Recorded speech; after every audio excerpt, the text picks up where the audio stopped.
This is a breaking news update. This just posted 10 minutes ago, actually up to 15 minutes ago now, on USNI. Navy official recommends no criminal trial for the USS Fitzgerald junior officers. Of course, they would recommend that because if they did, the information would come out that they lied in the report.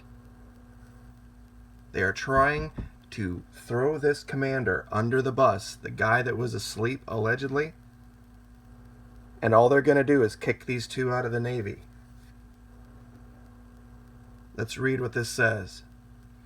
Two officers who faced negligent homicide charges for their role in the fatal June 2017 USS Fitzgerald collision have been recommended not to face court-martial and instead be separated from the Navy. The report, following a May 9 Article 32 hearing, recommended Lieutenant Natalie Combs and Lieutenant Irian Woodley face a board of inquiry for administrative separation rather than a criminal trial for charges that include negligent homicide. Both officers were on watch in the CIC of the Fitzgerald when the collision between the destroyer and merchant cargo ship ACX Crystal occurred off the coast of Japan on June 17th, resulting in the death of 7 sailors. Johnson's rationale for his decision, listen to this crap, hinged on 2 issues. According to the details of the decision that USNI News has confirmed, the first is that poor performance in service isn't inherently criminal, and that the Navy has administrative actions to address failures in duty, such as removal from command other than court-martial. Second, the light punishment for the officer of the deck at the time of the collision was a factor in the recommendation. Lieutenant Kopic was sentenced to 3 months reduced pay and issued a punitive remand as part of a guilty plea deal with prosecutors. Kopic had faced more charges similar to Combs and Woodley prior to the plea deal. Now, just so you guys can be up to speed on what's really going on here, these two here let the cat out of the bag about the AIS. You see, they said in the report, and this is the official Navy report, Section 8.2, Seamanship and Navigation. Down here, key supervisors responsible for maintaining the navigation track and position of other ships were unaware of existing traffic separation schemes, did not utilize the automated identification system. This system provides real-time updates of commercial ship positions through the use of GPS. We have covered this. This is what the Navy said was the case, that the AIS was not used. Yet, reported 10 May of this year, in a statement, a sworn statement, they said this: shortly after crossing into a busy shipping channel, the merchant ship ACX Crystal popped up on the CIC's Commercial Ship Automatic Identification System, dangerously close to the Fitzgerald. So it was being used. This is what Lieutenant Natalie Combs and Tactical Action Officer Lieutenant Irian Woodley testified, Surface Warfare Coordinator, that they were in fact using the AIS. If this were to come out in a real trial, all sorts of hell would break loose with that report. So all they're going to do is kick them out of the Navy, knowing that no one is paying attention to it, no one knows the details of this case, and they're still trying to push this nonsense argument about Navy sailors not knowing how to steer their ships and being too tired and undertrained and cross-decked and all this other crap.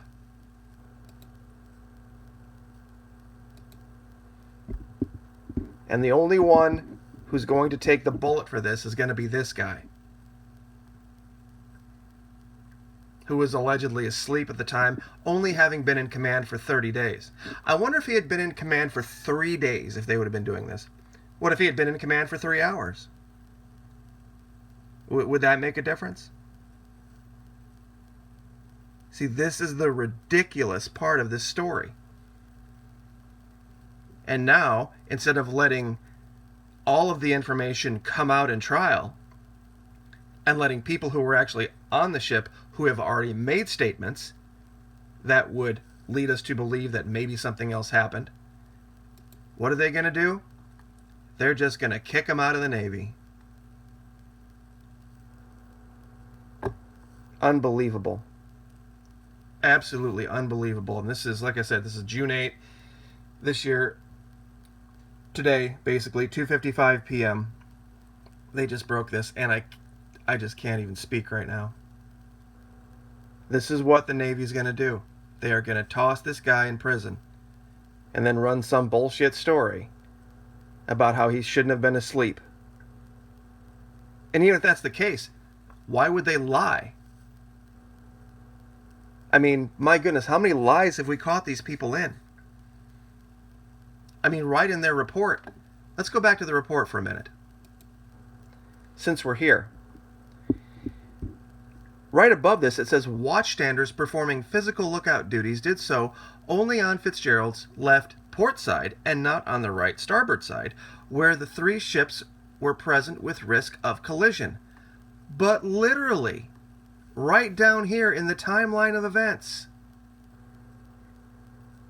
watchstanders unsuccessfully attempted to initiate a radar track on the Crystal. Where was the Crystal? On the starboard side. How do we know this? Right above it, 110. Fitzgerald continued on course 190. Crystal was ahead on Fitzgerald's starboard side, 11 nautical miles. Now, 117. Fitzgerald's officer of the deck plotted a radar track on vessel thought to be the Crystal. Starboard side. The watchstander responsible for the immediate support of the officer of the deck, the junior officer, visually sighted Crystal and noted that Crystal's course would cross Fitzgerald's track. That is watchstanding on the starboard side. 122. Again. Everyone on the bridge was aware of this ship.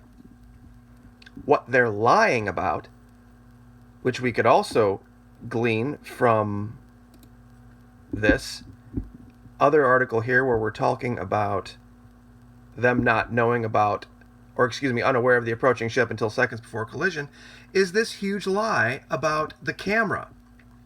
Let me read this for you guys again. Then shortly after crossing into a visiting shipping, ACX Crystal popped up on the AIS, right? Okay. The container ship was bearing down on the warship. No, it would not have been. Because the warship, the Fitzgerald, was allegedly moving at almost 25 miles per hour, 20 knots, and the container ship was moving at 18 knots, almost 20 miles an hour, racing toward a point where they collided. One was not bearing down on the other. The only way that ship could have been seen as bearing down on that vessel is if that vessel, meaning the Fitzgerald, was sitting dead in the water. And the Navy report says they're moving at frickin' 20 knots. And you can see this, the sky, this is why they let the cat out of the bag here. The container ship was bearing down on the warship. Or you could say on the warship's position. Bow pointed toward the middle of the warship. If this is the case, the warship moving at 20 knots would have sailed right out of its path. That's not how you would describe saying, I saw this ship and it was off our bow and it was looking like if we kept going at 20 knots that we were both going to hit each other. That's not what he said. Woodley ordered the camera used to spot targets for the ship's 5-inch gun toward the bearing of the Crystal. Fire Controlman Second Class Ashton Cato, who manned the camera, saw the flared bow of the ship fill up his monitor just seconds. But crap, baloney. The only way this happens is if the Fitzgerald is dead in the water and sitting still. Anyone who's ever been in a car and tried to beat a train across the tracks knows exactly the visual we're looking at here. You got the Fitzgerald, and it's going 25 miles an hour on a course of 190, and off to its right, off to its starboard, is a ship coming in at about 90 degrees, and it's going at about 18 knots, 20 miles an hour, and they're racing toward a point the bow of the Crystal would have never been aimed toward the Fitzgerald. It would have, right up until the last second, have been aimed off the bow. Far off the bow. From a mile away. At 1 minute away or 2 minutes away, these two ships were a mile away from each other at that speed.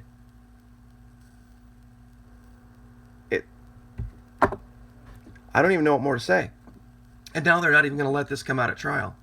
That's the idea here. They're not going to let this come out at trial. And they're going to let the Navy... Oh, boy. I tell you what, sometimes I just have to watch what I say on here. I really do. Because it's a sad thing that they have to keep their lie up.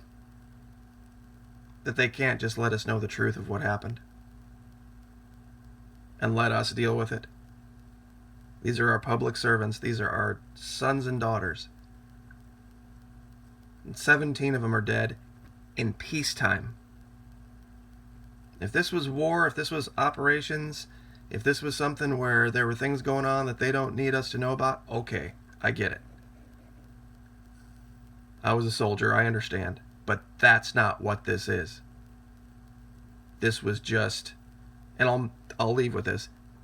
The Army equivalent of this would be as thus. A convoy of vehicles leaves Fort Benning, Georgia, and is heading for Fort Bragg, North Carolina. And in the process of going down the road, accidents occur that cost the life of 7 soldiers.